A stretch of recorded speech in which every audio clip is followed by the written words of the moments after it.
Oh, I've got so much to talk about. There's the Capital of the Unreturned, CGI Magikaja-san, the incredible cinematography in this episode, the beautiful animation work of the gas explosions, CGI Magikaja-san, the corpses of the creatures and their significance to the story, CGI Magikaja-san, the mail balloon being fetched by something/someone who left a strange netherglyph we've never seen before, the incredible new musical scores, some cut dialogue as well as some original visuals, and most importantly, that bomb-ass fucking opening, bro!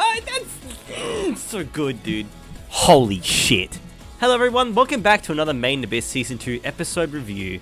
In this video, we're going to once again compare the anime to its original manga, without spoilers of course, and also look over the events of the episode and generate some discussion for both anime-onlys and manga viewers alike.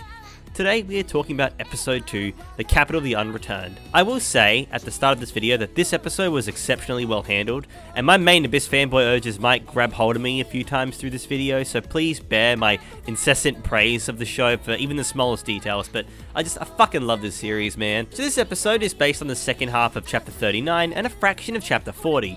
Seeing this pace actually makes a lot of sense.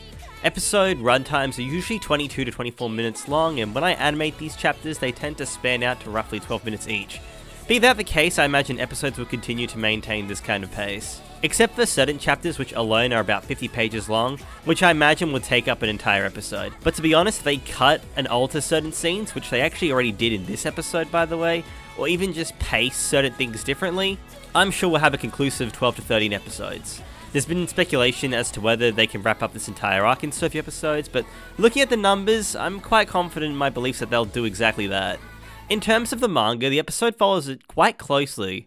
All the events in this episode take place in the original manga form, so there's honestly not too much to talk about regarding the changes, but that being said, there are still small things that I do want to mention.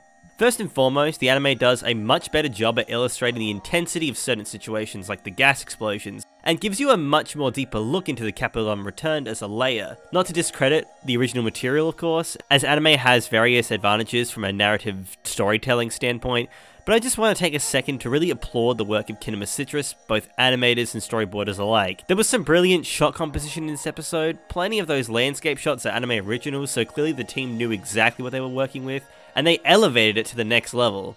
The poison gas explosions as an example looked super cool in the manga, but that being said, they're incredibly hard to follow. Like, look at this! This is cool and all, but like, what is it? Oh, it's raining hellfire. Okay, yep, that makes a lot more sense. Cool. There were some little dialogue changes which I quite liked, and yes, we're going super unapologetically deep in these comparisons. Riko's adorable little reaction to being called team leader was an anime original scene which I quite liked. I love that despite everything, she can still get flustered over small things like that. It's just incredibly wholesome and really drives home just how young these characters are. But despite everything, they've grown so much in their adventure. There are also original reaction shots, and yes, I know people don't care, but I'm just trying to emphasize just how much effort the storyboard team have done here. Small things like these go unnoticed. That's how brilliantly adapted this is. It all feels so organic. One thing I will say that might be strange is the food eating sequence, however. I do feel like the anime handled that well, but that being said, the manga was definitely a lot more expressive, which isn't necessarily a bad thing on the anime's part actually, as the sequence can also feel a little sexualized in the manga depending on how you view it. I personally thought though that the manga really drives home why Reg and Riko want to see Nanachi's reactions to food so much, which is why I personally prefer it. I think it just needed to find a middle ground to really hammer that scene. Now, one thing I really want to talk about though is the mail balloon sequence. So this sequence was handled quite brilliantly in this episode compared to the manga. The manga goes into a lot more detail regarding how the mail balloons fly, which I do personally find quite interesting, but for an anime, I think it just works better to show you. Still, the science of Made in Abyss is actually one of my favourite things about it, so I really do hope that they don't flock over these ideas in the future. I must say though, I do love that we aren't dilly-dallying and really just getting on with our adventure. Fuck, this adaptation is so good, man! And another anime original sequence which I thought was quite interesting was this very basic introduction to this character. If you've seen the trailer, you know who this is, but in case you haven't, I won't spoil the name. But this anime reaction shot, as cool as it is, I feel should have been left out. This is a potential spoiler, but that being said, if you've been paying really close attention to this episode, a lot of clues have really come out, even if you're not a manga reader. But if you still fear there might be a little spoiler here, you can skip to this time code now.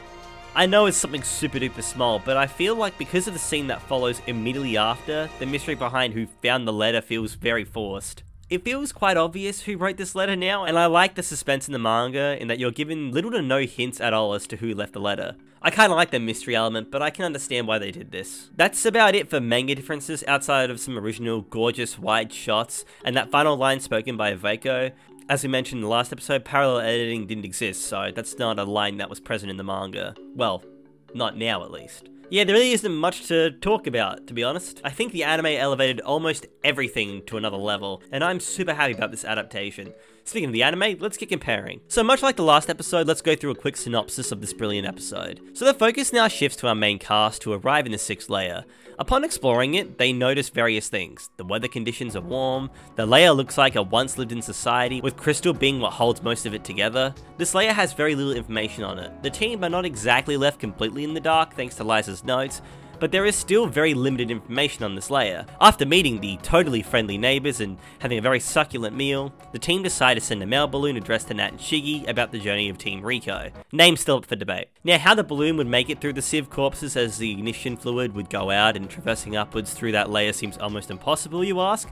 Well, the solution is simple. Shut up. The balloon gets caught by a flying creature on the layer, and the team decide to tune in for the night. Nanachi awakens first and sees the letter attached to the mail balloon has been scribbled on. Upon a closer look, you can tell that these are not the same netherglyphs compared to the name tags above the character drawings, meaning that someone has fetched this letter and they also speak an unknown language. Riko also notices that her white whistle Prushka has gone missing, meaning that whoever fetched this note also stole a white whistle and managed to bypass Reg's convoluted trap. Reg, having a good nose, picks up Prushka's scent and the team decide to follow it. They find some dead animal corpses with buttholes that have been stitched up, and inside of it reside strands of both Riko and Nanachi's hair. They reach a terrain where large gigantic footprints can be seen heading in the direction of the scent. They follow those prints and that smell and encounter a large flash-like beacon which outside of it has a sign that has the exact same symbols scribbled on the mail balloon note.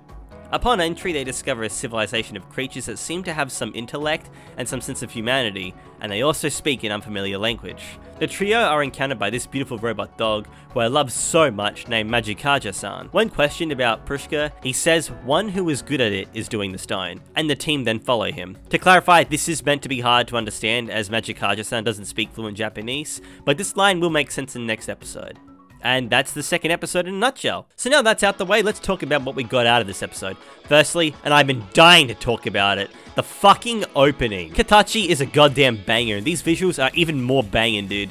The transitional work and animation quality is insane. Look at my boy Reg! Look at my princess! Ah, feast your eyes on their brilliance. I do like that for manga readers, there's so much happening in this opening, but it does a good job at not spoiling too much for anime-onlys. Anime-onlys may pick up on certain things, but I feel like it's pretty harmless to start. I love the thread work in the ED especially, the line work is beautiful. It reminds me super heavily of the Forever Lost ending, and not just because it's the same artist, but because of how ambiguously beautiful and sinister it all feels. This is OP of the year, I'm fucking calling it, and if it isn't, I'm gonna drown myself in a lake of my own tears. The anime composition, by the way, was also brilliant. I love how to scale this layer feels. It feels a lot more alive with all these small little ecosystems coexisting in this giant murder hole. Also, the musical scores, top notch as always, dude. I love how the manga felt more adventurous when they reached the village, but the anime went with a more sinister approach, and I prefer this tension in the anime a lot. It really sets the stage for what's to come in the future episodes. Pain. It's Pain, by the way. Obviously it's Pain, it's fucking Made in Abyss. Now, as for the CGI in this episode, I honestly can't complain too much. The Ryu Sazai and Majikaja-san are very complex in their movements when illustrated in the manga, so I can understand why it was used. While obviously I would prefer hand-drawn animation like most people, it's not really that bad to be honest.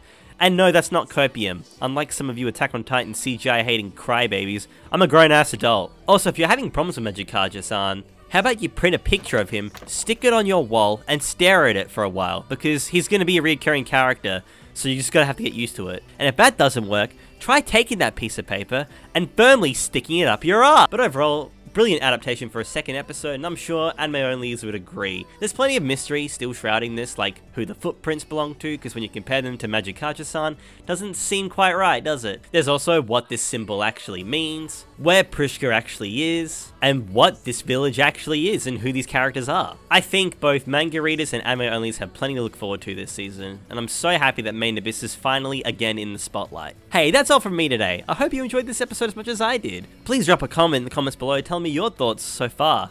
and any questions I may be able to answer without having to tap into spoiler territory. Now, if you'll excuse me, I actually have a flight to catch to Sydney, and hopefully meet Mr. Kevin Penkin himself at the Smash convention. I'll be sure to bring some souvenirs, and hopefully a photo with the fella himself. That's all from me. I'll see you all next week, even deeper in the abyss.